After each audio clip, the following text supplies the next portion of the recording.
Okay, good evening and welcome to chapter 15 and 16. Today's discussion question is a really simple one, just what books are you reading right now? In fact, feel free to really go into detail about what it is about the book that you really like, and also what made you read.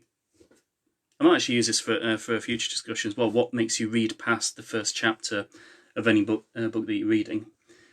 But anyway, for now, I'm just going to load up the video on Facebook on my laptop as well as my phone.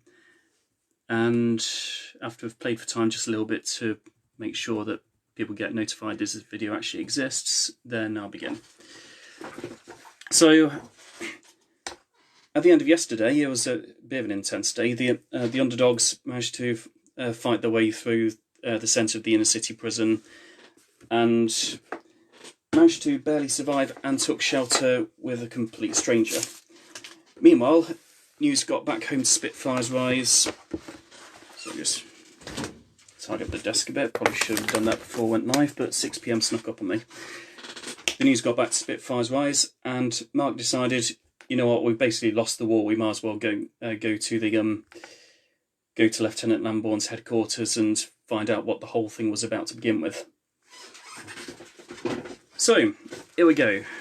Chapter 15. Helplessness. It was the emotion Ewan resented above all others. Not anger or despair or bereavement. The inability to control situations, all the people in them, was the one feeling that made him feel subhuman. He had felt it a lot throughout the war, especially when people died. He had not been able to save Rachel Watts from that car crash 2 months earlier, when fleeing by vehicle had been their only option. Or Daniel Amopoulos 3 weeks ago, when he went missing partway through that raid. Or Alex. Now he was in New London's inner city, and he had never felt so helpless in his whole life. I'm going to spend a lot of time in here fighting against my own brain, he thought. He flinched as Charlie's hand landed on his shoulder. Mate, Charlie said, it's been half an hour. If they were going to send something else, they'd have done it by now. Come and sit down. Ewan tore his eyes from the shelter's entrance. He had avoided eye contact by pretending he was afraid of another podcopter strike, and had ignored Kate's every word as she addressed his wound with a bandage from the rucksack. He couldn't think of a worse moment to socialise with new people, and had no idea how Kate, Jack and Charlie had managed to hold a conversation behind him. Just like Ewan, they had all grown up being told they weren't good with people. Mate, yeah, Charlie, fine. Ewan took a deep breath and left his post. As he turned, he was surprised at how much floor space a short gentleman in his 50s had managed to claim for himself. The concrete ground within the shack must have stretched 4 metres long and 6 metres wide, hosting separate piles of clothes that must have represented beds, and a raised wooden beam that served as a table. The other Underdogs were sat around it, next to 3 extra faces, which explained why the house was so large. Sorry, Ewan said to the family with his face to the floor. I must have looked really rude. Don't worry about it, the gentleman interrupted, stretching out a wrinkled hand. Patrick Rowland. Handshakes were another part of life that Ewan had forgotten. His last handshake must have been with his dad, at the end of his first day at Oakenfold. He approached slowly, like a wild animal tempted to eat from a human's fingers. Ewan West. He decided to trust Patrick with physical contact, and unclenched his fist. The two shook hands and made their way to the wooden beam, where the home's occupants were sat across the concrete floor. Among the strangers were a grey-haired lady and 2 adult sons with matching physiques and bold dark hair. My wife Ruth, said Patrick, and my kids, Aidan and Benjamin. Hi guys, Jack Hopper, Kate Arrowsmith.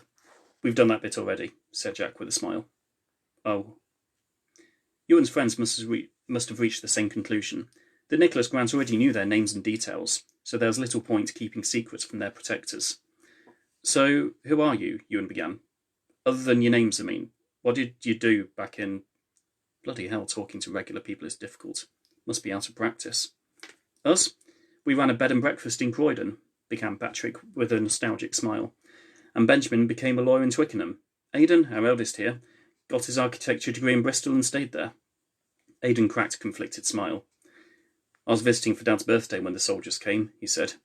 Maybe I was fortunate. Grant had one of these places near Bristol. I used to drive past it on the way to work, wondering what it was. I guess it would have been kept in there. I won't. Ewan was surprised to see the Rowlands smiling. Despite their endless chances to be split up, both outside and inside New London, they had remained a surviving close-knit family. Patrick, Ruth, Aidan and Benjamin, perfect examples of bold British resilience. Oh, hello Amy as well. But the dream was to move up north, said Ruth, to Yorkshire somewhere. The weather's awful, but the people are so friendly. I wanted to open a fish and chip shop in Whitby. Yeah, said Aidan with a laugh. Somewhere between the other 100. The other 100 did just fine, and we would have done as well. But either way, it looks like the boys did better than us. An architect and a lawyer. Just fancy that. It's funny because Aidan and Benjamin, one of them is named after my younger cousin, and the other one is named after one of my adopted godsons, and I gave them the choice as to whether they wanted to be an architect or a lawyer. She glanced across at each of her sons with a warm smile. Ewan hated boasters, but was willing to tolerate Ruth's pride. There couldn't have been much to show off about inside the inner city. In retrospect, though, said Benjamin, I wish I'd done something that involved practical skills. In fact, a lot of good lawyers are to anyone now. Anyway, I think we've been polite long enough. Benjamin rested both of his elbows on the wooden beam and leaned forwards, perhaps trying to look imposing. Good luck with that, you overeducated smart-ass. I'm the one with kills to my name. If you're staying here, Benjamin continued, we need to know where you've come from and what kind of risk you pose to us. The youngest son received disapproving looks from his family, but Ewan understood. He was actually surprised that the Rowlands had gone for so long without asking. All right, Benjamin, let's not be rude. I'm 26, Mum, you can call me Ben. They come here, armed to the teeth, a load of people die along the way, and Charlie says they fought a guerrilla-style war against Grant, from outside. There's a story here, and I want to know it. His command made Ewan uncomfortable, as all commands did, but he hid it well. And he could empathise with Benjamin's wariness. The man was just trying to protect his own family, like Ewan had once tried to do. Fair enough, he said. It started on takeover day, obviously. More than 30 of us ended up in the same building, and now it's the last place on earth we can call home. A load of us came from the same school, us four and a bunch of others. Which school was that? Asked Patrick. Oakenfold, over in Harpenden. Ah, that's rather far from Croydon. Private school or comprehensive? A short silence. Who's going to say it first? A special school, said Charlie. And it was awesome. Oh, that's interesting. Ewan watched the Rowlands' faces. Even in New London, the reactions were identical to the old days, and Ewan had not missed them one bit. Expressions of silent concern, attempts to look at each other for ideas on the most apologetic way to respond, sympathetic smiles of pity. Ewan had 100 sarcastic answers to choose from, but kept silent. This family had let them into their home after all. You are telling us your story? Asked Benjamin. Yeah, Ewan continued. We're the Underdogs. The Underdogs of Spitfire's Rise. Ewan detailed the history of Dr. McCormick and his band of countryside rebels to an audience who had not imagined a resistance 1 hour earlier. He had to leave out everything Nicholas Grant didn't already know, the location of Spitfire's Rise, any details about their route to New London, how much his father had stole from the barracks, not least the thermal blackout technology that had kept their location hidden for so long. But he surprised himself with the mood and atmosphere he could produce with so many missing pieces. With harsh detail but warm affection, he told the story of the 32 free men, women and children, 33 including Shannon, but he kept her a secret too, who survived the macabre horror of Takeover Day, sheltered under one roof, and decided to become more than survivors. He told the Rowlands how the original plan was to strike a couple of blows at Grant and give the world's most invulnerable dictator a nice middle finger before they were found and slaughtered. But they had evolved from runaways to survivors, from survivors to underdogs, and vowed one day to become liberators. The more Ewan told the story, the more he enjoyed it. He realised how much he loved the idea of a load of special ed teens forming a miniature army that might one day set a nation free. Before the end, he found Charlie and Jack hanging on his every word. Kate, however, had stood herself in the doorway, visibly upset and fiddling her nerves away with the rucksack straps. It surprised him how little the Rowlands knew about their own captivity. They told him the rumours that had been rampant in the weeks after Takeover Day. That Britain's own armed forces had got tired of both wars and taken the public hostage. Or there was a disease sprouting in the countryside and the population had to be quarantined.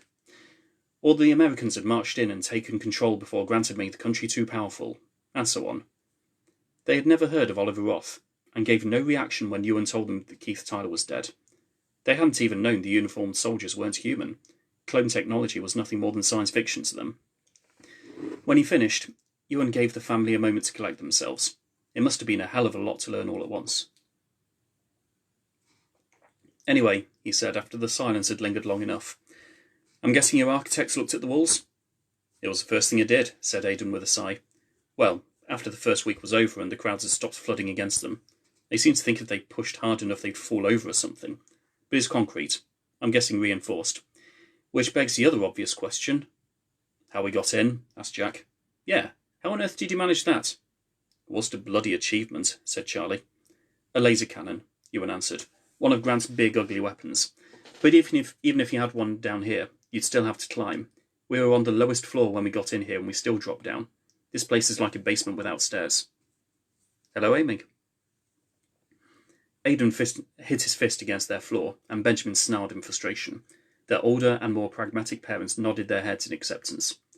But trust me, said Ewan, we didn't break in here just to grow old and die. I like your optimism, answered Patrick, but I wouldn't waste too much energy on hope. We've had about 2 years to search for an exit and found nothing. If 11 months, interrupted Charlie. Not 2 years. Patrick's eyes widened, as did his wife and children's, as if their guests had just granted them an extra year of life. But their expressions were confused rather than happy. Hello, Ronnie. Are you serious? Asked Ruth. Only 11 months? Yeah, it's April 25th, said Charlie. 3 days from my birthday if anyone cares. And I like our optimism too, especially since it's backed up with weapons. So don't write us off just yet. Speaking of which, said Benjamin, I should warn you, a lot of people will be interested in that big gun. Either keep it close or keep it hidden. I mean it. Ewan's eyes shot towards the far corner of the house. I should probably say his eyesight shot towards the corner of the house, not his actual eyes, because that'll be a bit disgusting. The minigun they had wrenched from the podcopter would be the most powerful authority tool in the inner city. It lay in plain sight in an unsecured building, and Ewan's experience with unreasonable people told him that anyone who really, really wanted something could find a way to get it. He glanced at the entrance, expecting to see Kate on guard. When his eyesight landed at the empty doorway, he let out a gasp. Just like that, Kate was missing. End of chapter 15.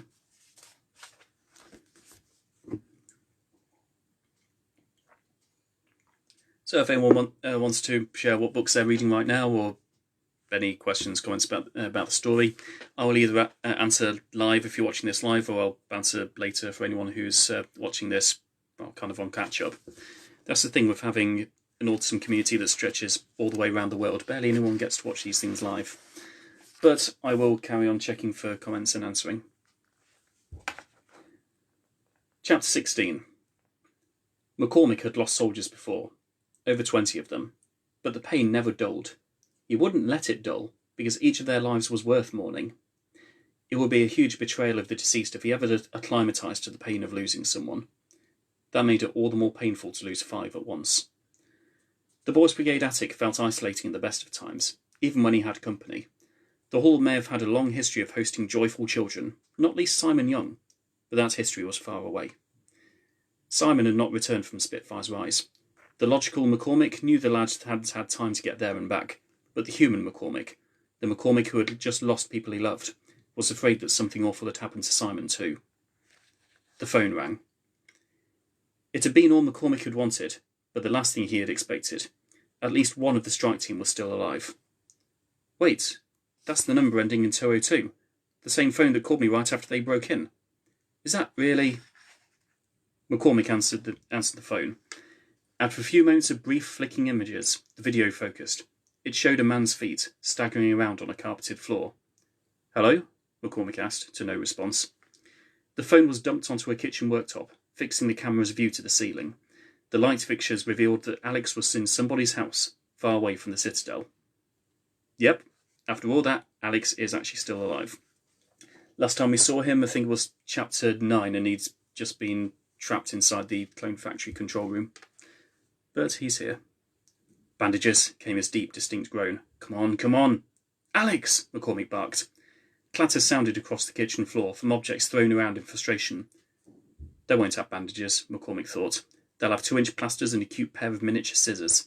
Good for a 5-year-old's grazed knees, but not for gunshot wounds. Alex, are you okay? Kate said you were shot in the shop. Not beaten yet, Alex yelled to his surroundings. You must have had clothes. The image went blurry again as Alex grabbed the phone and dashed up the stairs. It stabilised again moments later, as he took a moment to balance it vertically on the bedside table. McCormick finally saw his friend on screen, staggering to a wardrobe at the back of the room. There was a hole in the back of his combat gear and a large pool of blood coagulating around his back. The force of his arm almost ripped the cupboard door from its hinges, but only on the third time he reached for it. His coordination must have dripped away with his blood. McCormick was overcome with a sense of powerlessness. Alex was visible, audible, but unreachable.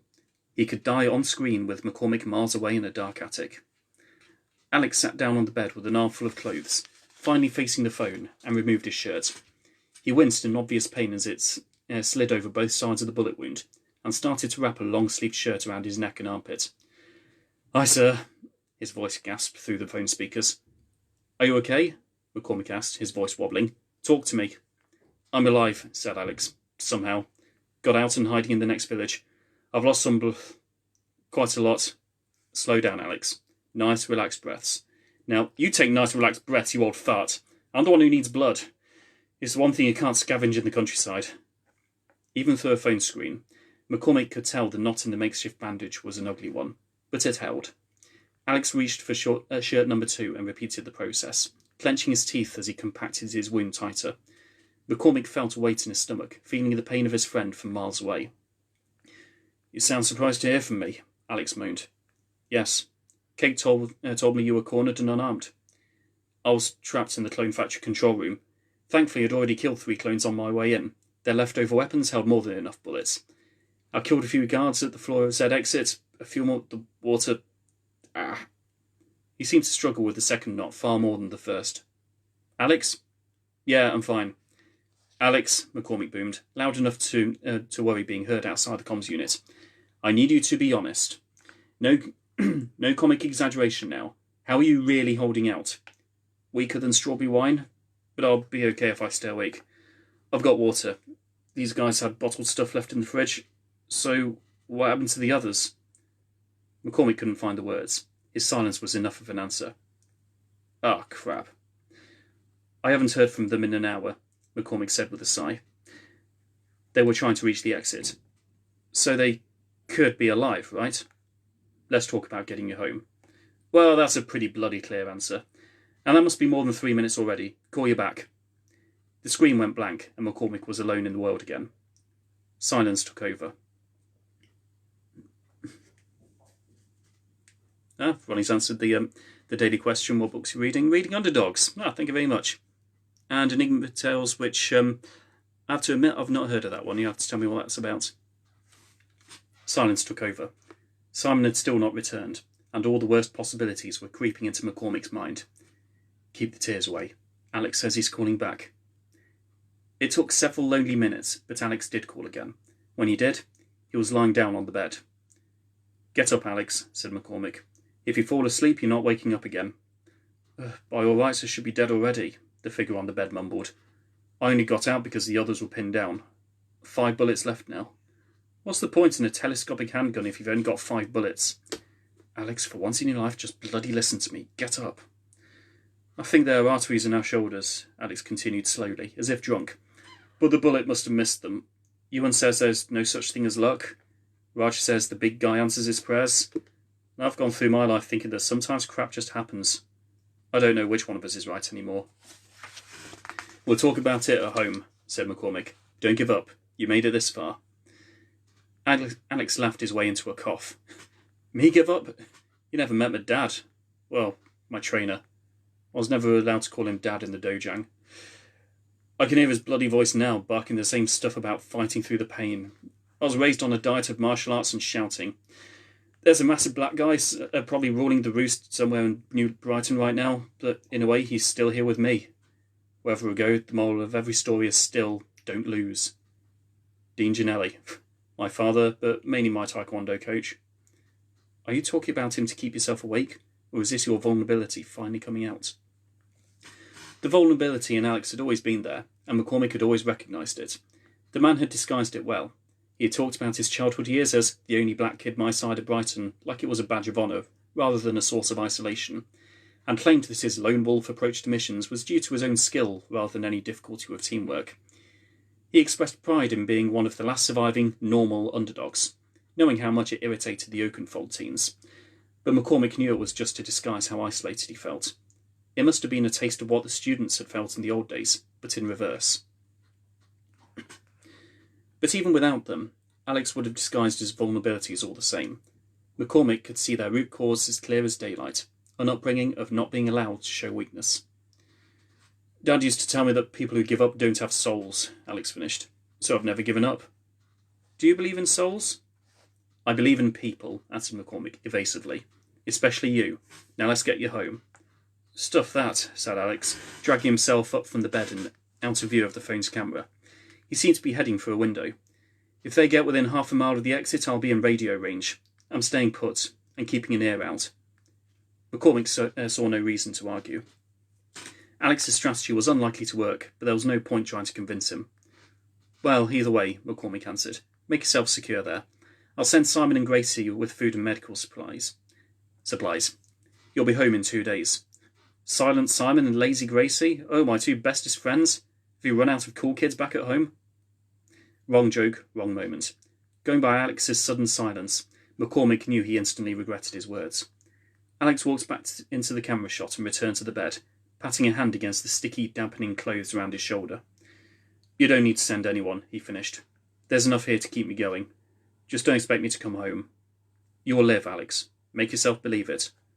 Oh, you got that bit right, said Alex with his hand approaching the phone, his second set of 3 minutes almost over.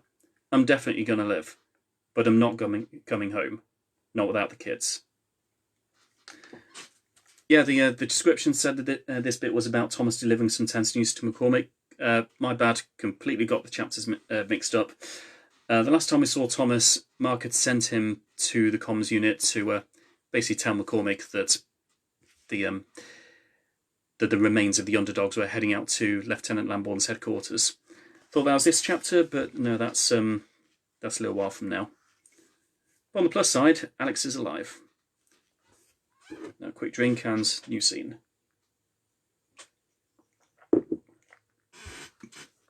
Oh, I like this one. Tears from Kate were rare, but plentiful when they came. As far back as she could remember, she had internalised her frustration rather than let it show and be bullied for it. Most of the time it had worked, at a cost to herself. That day, it was different. Kate Arrowsmith, who had gunned down innumerable clone soldiers and slaughtered a podcopter pilot with a fork, wandered through the concrete shantytown crying her eyes out. McCormick had no idea they were alive. The survivors at home would go for days before giving up on their missing friends, just as they had for Daniel. But hope in the impossible did not last forever. Kate and her friends were alone in New London, alone in a million-strong sea of other prisoners. Kate had seen at least 20 faces she thought she recognised, but every last one belonged to a stranger. She noticed that none of the women were pregnant.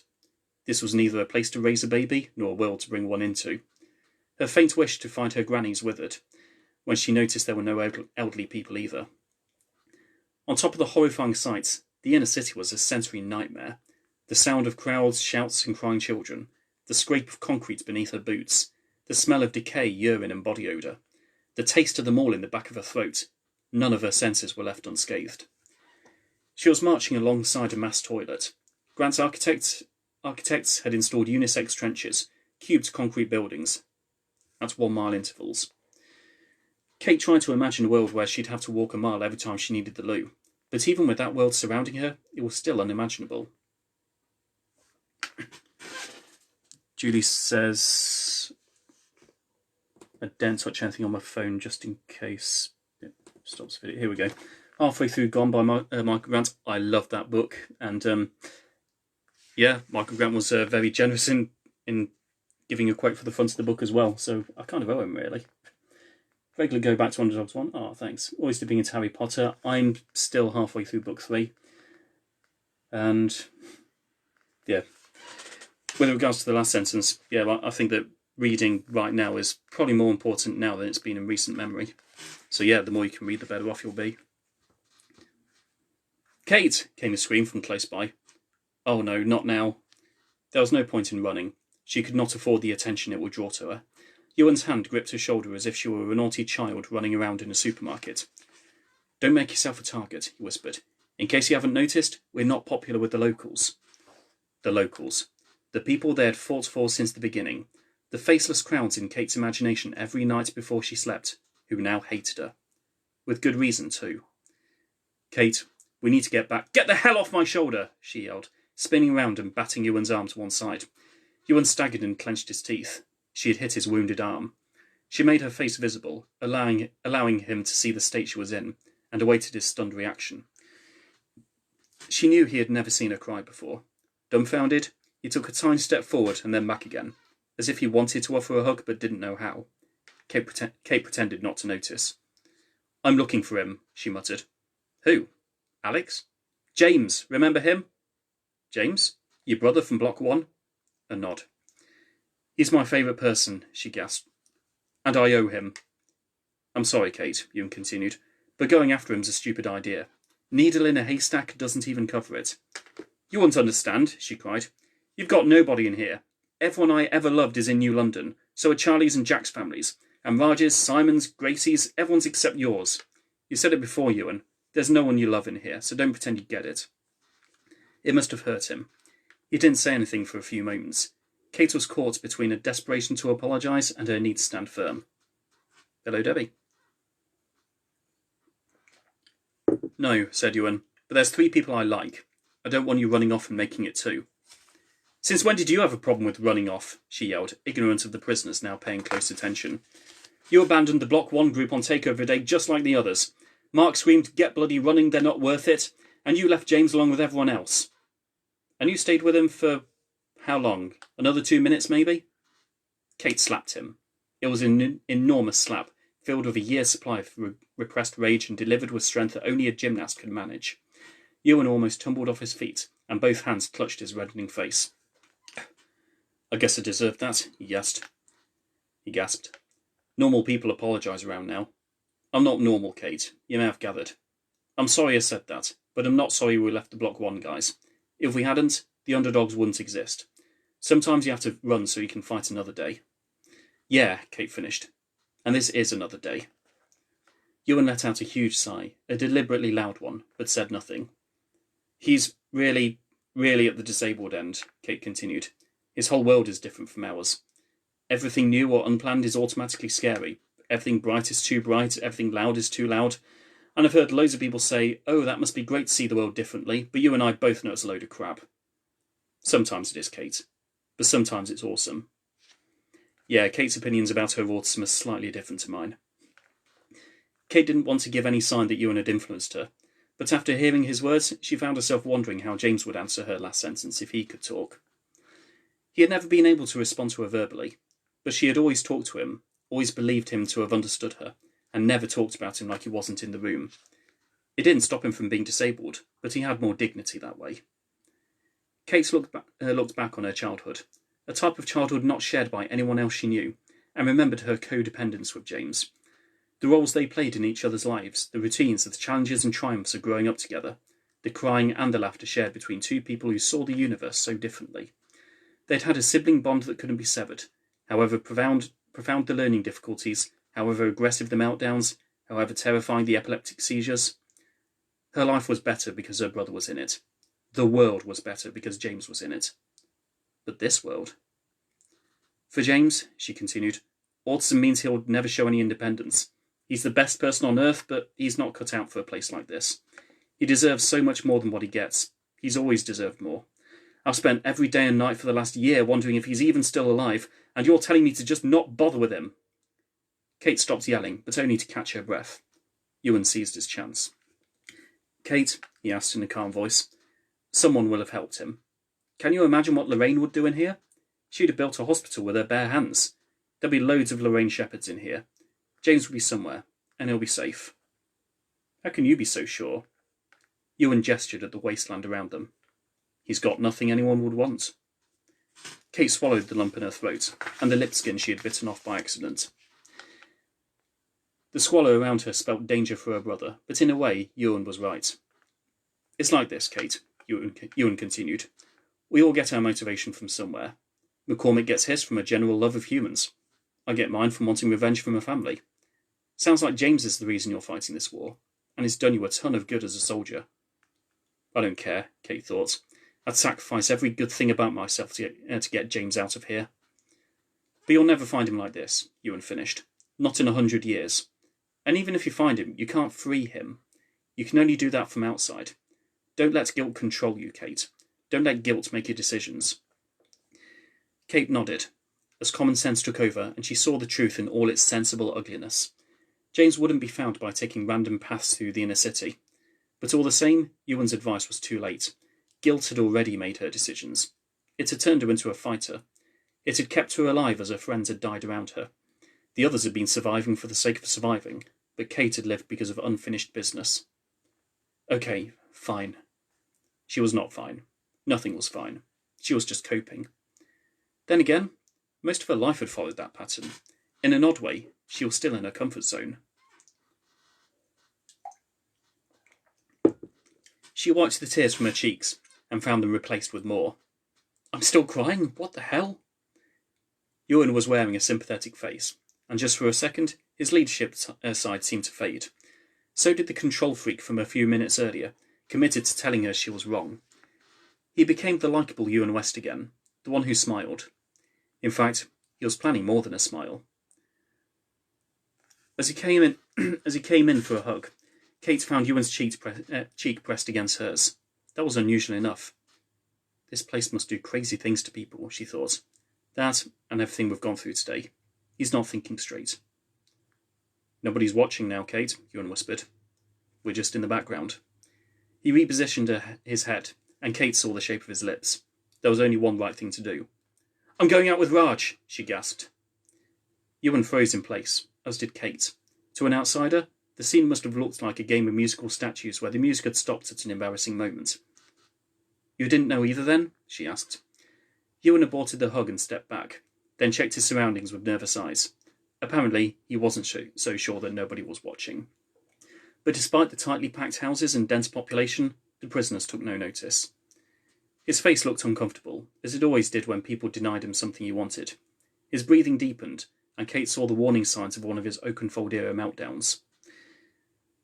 But then Ewan seemed to collect himself, and after half a minute of wandering around with his hands on the side of his head, he turned and rejoined the conversation. He looked at Kate's face, calmed down, and spoke normally. It was like he had won a fight against himself. I had no idea, he said. How long? 2 months, Kate answered. We don't want to spread the news, but some people have worked it out. Lorraine for definite, maybe a few others. I guess I'm just not very perceptive, said Ewan. Half of Spitfire's rise aren't very perceptive. Ewan smiled and lowered his arms. Kate found herself happy with Ewan. Her mainstream years had been filled with random boys not taking no for an answer, acting like she wasn't allowed to refuse, or making her feel guilty for not doing what they wanted. Despite his own neurological disadvantages, Ewan had heard no and stopped. It was a rare act of chivalry, and Kate appreciated it. But wait, she thought, should I really be happy with him for doing what boys should just do anyway? Shouldn't Ewan's way be the normal way, and not some kind of exception? Whatever his faults and whatever his challenges, Ewan was trustworthy. But so was Raj, and Raj's influence was so much more calming. He had the soft humour and positive manner that made Spitfire's rise bearable for Kate, plus a constant, but not intrusive, interest in how her mind worked, in order to learn how to accommodate her in both her best and worst moments. Raj could see her anxiety coming long before any other young person in the house, and was always open as a source of comfort. The thought of him alone was calming. Kate could never have those kinds of feelings for Ewan, but she valued him all the same. Ewan was a troubled but trustworthy young man, who was accessing the world in the best way he knew how. Ewan, she said, don't take it personally. You're probably my best friend, and it's not like I'd say that to many people. She scratched the back of her neck out of nervousness, and her fingers brushed against the rucksack. She had fled the Roland's shelter without realising it was on her back. Just another little fact lost in the chaos. Best friend except Thomas, of course, she finished. What? Asked Ewan in pretend shock. I've been sidelined by a 9-year-old boy? He's cute, he's funny, and he makes me happy. Well, he'd be more than welcome in here right now. Ewan's sentence trailed off. He must have seen the state of New London's children. Anxious to avoid a miserable silence, Kate threw out some words. Sorry if I embarrassed you, Ewan. No, you didn't. Raj is a lucky guy. And I hope you know, forget it. It's fine. It's funny, on Underdogs' Facebook page, there'll be a link to it somewhere. Someone this afternoon posted a screenshot of someone's Facebook status saying, "Don't worry, this coronavirus thing will all be over because I've read enough young adult fiction, and some 17-year-old's going to come up with the cure just as soon as she decides which one of the hot guys she likes." Because love triangles in young adult fiction are so common and almost to the point of being cliched. And I've tried to avoid it in Underdogs. In fact, I think what I've done here, certainly what I was aiming for, is something that almost never happens in fiction. That someone seems to fancy a girl, she says, "I'm actually already going out with this guy," and the other person just accepts it, says, "Yeah, fair enough," and then just lets them be with the person they're already with. That almost never happens in fiction, but you'll hear later on that Ewan may have plenty of challenges and plenty of, well, dare I say, character faults, but misogyny is not one of them, and he entirely respects Kate and her right to make her own decisions. And Debbie is reading a Doctor Who book at the moment. I really need to read more Doctor Who books, because apparently there's a whole other Doctor Who universe inside all the stuff that you don't see in the TV shows. Anyway, back to the story. Kate and Ewan propped themselves up against the toilet block, trying in vain to ignore the stench emanating from the vent holes. "That reminds me," started Kate, changing the subject as fast as she could. "What upset Jack last night?" "Back in Lemsford, when we were staying at the Hunter's house. We were mid-banter and he fell silent." "Wow, was that really last night?" she thought. "Not half a week ago?" "You're going to have to remind me," said Ewan. "Charlie said something about him and Gracie, and the last time Jack kissed a woman he called her mummy." "Oh, well, his mum's dead for starters," said Ewan. "Cancer when he was 12. The words physically hurt Kate's ears. Her worst nightmare throughout her childhood years had been suffered in real life by a close friend, and she had not even known. Then again, Jack kept a lot of things inside his brain. "And Gracie," Ewan continued, "let's just say romance doesn't cross his mind much. He explained it to me once, after David and Val were murdered." Kate remembered that night. Ewan and Jack had been the sole survivors of the war's most traumatic mission, when Oliver Roth had made a wife kill her husband in exchange for a quick death. Back home, Ewan and Jack had found the previous homeowner's stash of wine and drank until they could barely function. McCormick hadn't even punished them. They'd been through enough that day. "He spent most of the night talking about retro video games," Ewan continued, "from the good old days before any of us were born. Or dinosaur skeletons he'd seen at the Natural History Museum. The amount of times he mentioned that bloody Ankylosaurus. He needed escapism, I guess. But he talked about romance too. He was pretty drunk, but understood him. Every time he looks into a girl's eyes, he never sees the same kind of beauty that most people see. He sees beauty in the complex design of the human eyeball and how all the bits of the body slot together to make the ultimate machine, or something like that anyway. He probably sees that as more beautiful than anything romantic he could see in them." Kate felt conflicted. She couldn't tell whether that was sad or amazing, but it was amazing to Jack, and that's what counted. She glanced up and down for landmarks, double-checking that she remembered the route to the Rowlands. One wrong turn could get her and Ewan lost for days. She noticed her tears were gone too, as was her motivation to search for James. She had grown to accept that she was more useful to him outside the Citadel. "So what's your thing?" she asked.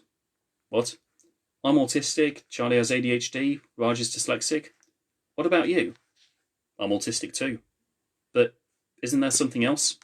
"Yeah." Kate paused, but Ewan didn't elaborate.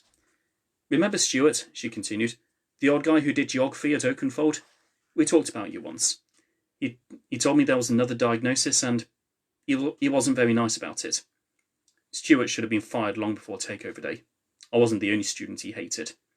He said it made you manipulative and afraid of being told to do things." "He was right," said Ewan. "Anyway, ready to head back?" Kate, for once, took a hint. She led the way back to the Rowlands, through the maze of improvised houses and squalor, abandoning her faint hopes of a family reunion.